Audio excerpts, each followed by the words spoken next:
Thutha wa mĩaka ĩrĩ ya gũtongorio nĩ mawatho na mĩtaratara ya Ministry ya ũgima wa mwĩrĩ ma kũhũrana na mũrimũ wa COVID-19, rĩu kanitha nĩ igĩte na kĩhumũko.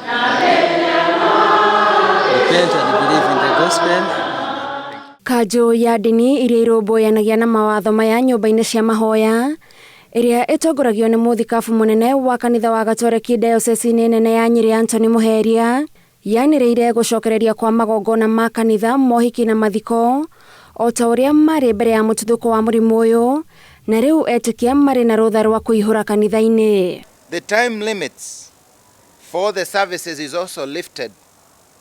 All elderly and vulnerable can now attend the worship. We commend at the same time that it would be highly advisable that they be vaccinated.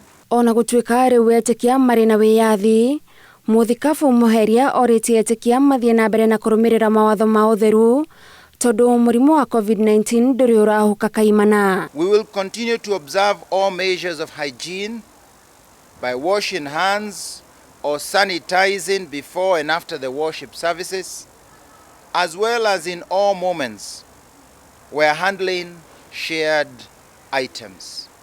Special attention must be given to sanitizing of microphones.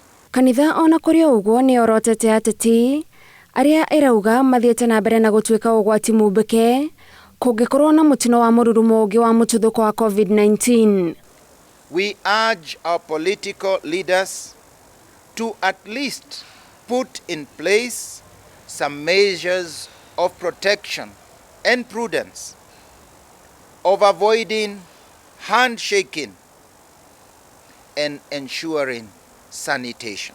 Na ona gũtuĩka kanitha nĩ yehereirio mawatho, kũrĩ na ũgwati wa andũ amwe kwaga gũcokereria magongona-inĩ nĩ ũndũ wa ihinda iraihu rĩrĩa maikarĩte nja, na nĩkĩo kanitha ĩrĩ na ihoya rĩrĩ.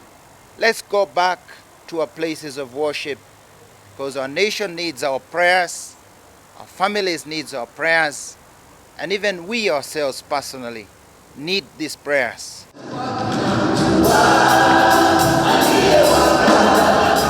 Ngiribuatara Inooro TV, njĩtagwo Gathoni wa Njĩhia.